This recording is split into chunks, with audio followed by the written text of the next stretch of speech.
We got a special guest. We do. Kevin Love has just sat in. Gentlemen, this was a wild game, Kevin. I don't know how you would describe it, having been a part of it, but we were just talking about all the different things that happened. Not only the crazy point totals, 49 and a quarter, 86 for a half, but all the physical play, the technical foul, the scrums, the thing that happened down here at the free throw line. I mean, how would you describe being in the middle of all this? It's bound to get scrappy eventually. Why did y'all wait so long? I don't know. I mean, it escapes me. We felt like we let one go in Game 3. We had a great chance to win that ball game. They executed down the stretch. We made it a 2 or 3 minute game. Couldn't score the basketball, and KD was great. Had a great performance, and we just wanted to come out tonight, lay it all on the line, come out swinging. We felt like we did that, and obviously in that first quarter we were great. First half we were great. They're a great third quarter team, but we didn't let that stop us. We want to come out, make it a point. They had 6 early. A couple threes, but we just want to continue to fight, continue to push that pace, and Kyrie and Braun were special again tonight. And what was the message in the locker room? Was the message, we don't want them to celebrate on our floor, we don't want to get swept, let's just try to take one game at a time? What was the message, and who was the main vocal guy in delivering that message? Just if we played, I mean, we made a few changes after Game 2. It was especially on the defensive end. And we knew if we pushed the ball, those guys played downhill. We hit our three-point shots and get good looks. I mentioned we wanted to throw a haymaker tonight. We felt like we did that. We got into the ball. We forced them into tough shots. The game got a little bit chippy, so we wanted to change the game in a few different ways. And we felt like we did that more than anything. We were hitting big shots. We're getting the crowd into it. When we do that, we feel like we play really good at home. But now we got to go into Oakland and get another one. You guys are the only ones that has ever been down 3-1-1. And so the rest of the world thinks, this is over. It's easy to say that. And I'm not saying you're cocky saying it's going to be over. But you can pull something out of that reserve. Or how do you guys look at the fact you're down 3-1? Is it that we've been here before, or we just need to win this and get back home? What's your outlook now that you've won this game? Yeah, I think every year, every playoff series, every game is different in itself. Obviously, they're a different team. We're a different team. Both teams have gotten better, and I can go on and on and on. But now it's just one game at a time. And I know that's cliche. I know that's the thing to say. But our backs are against the wall. As you said, we've been here before, so we just got to take it game by game. We got the same mentality going to their place. Chuck and I love when you play in the post, and you're a beautiful outside shooter. When your shot's not falling, do you think you should demand the ball in the post a little bit more sometimes? Well, I felt like I did that in the first half of last game, and I had to fill in the blanks last game. My shot wasn't falling. I was 1 for 7 from 3, I believe. So, for me it was getting the offensive rebound, getting deflections, getting steals, just doing the extra stuff. So, it's going to be games like that, and sometimes when you shoot poorly, it doesn't exactly mean that you play poorly. So right. I just tried to go out there, play my part, and tonight was a little bit different. We're all hitting shots. What accounts for the 49 in the first quarter? Did you guys have any kind of a different approach? It didn't look a lot different, but the results changed.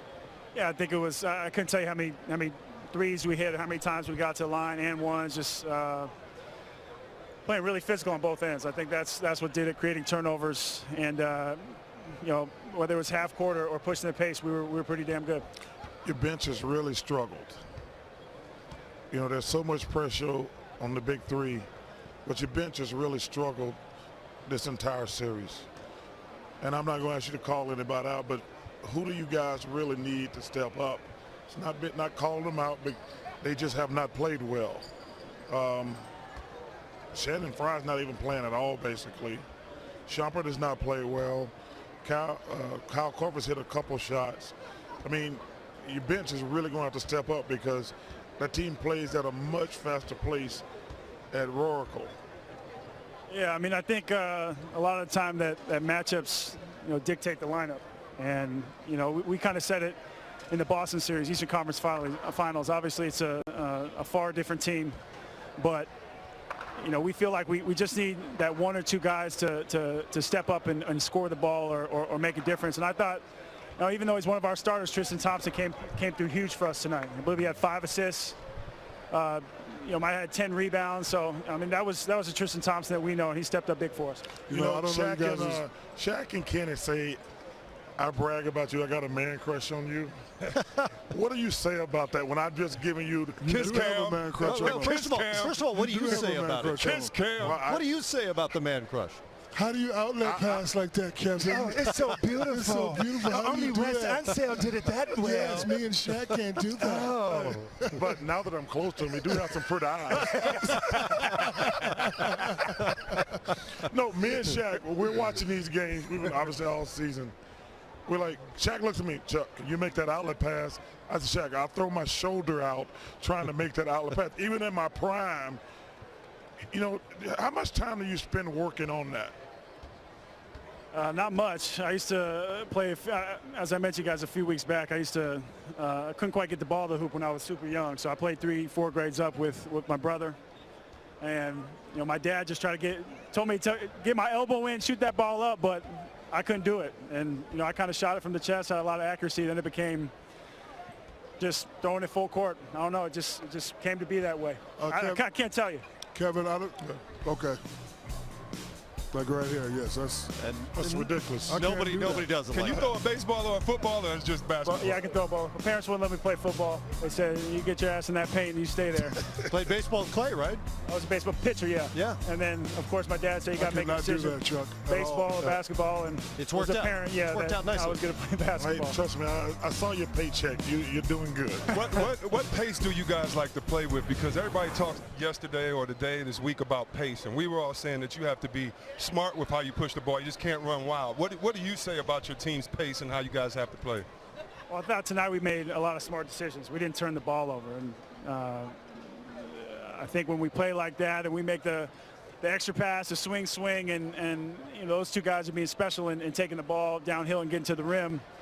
That's a pace. That's how we want to play, and you know that can be tricky playing against the Warriors team because they get it out in transition.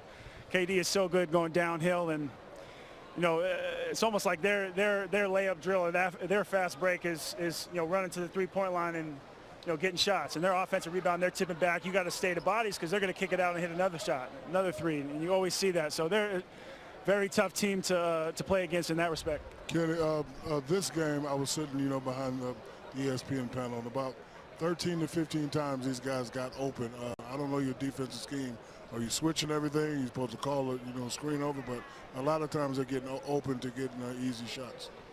All they need is a split second. I mean, KD, I mean, he's you know, so long. Obviously, his stature, he can shoot right over you depending on who's on him. So when we switch and we get in the body, he can just, you know, pull up from 23, 25 feet and shoot right over you. Clay is no different. I mean, he's, you know, obviously a tough matchup, and all they need is that, boom, split second. Like, Steph's the same way. I know he had a tough shooting night tonight, but, you know, we got to expect them to shoot better and play better at home. Nice job. Way to stop perfection. Not only just noticed my eyes, got some little fluffy hair up there too. How does he smell, Chuck? Kiss Cam. Kiss Cam. Hey, Chuck, once you go Kevin, it's like you're living in heaven. No way. Great job, man. Appreciate it. Great job. Kevin Love, 23 points, 6 of 8 from three-point range, 6 of the finals record, 24 threes for the Cavaliers tonight. Congrats. We'll see you by the Bay.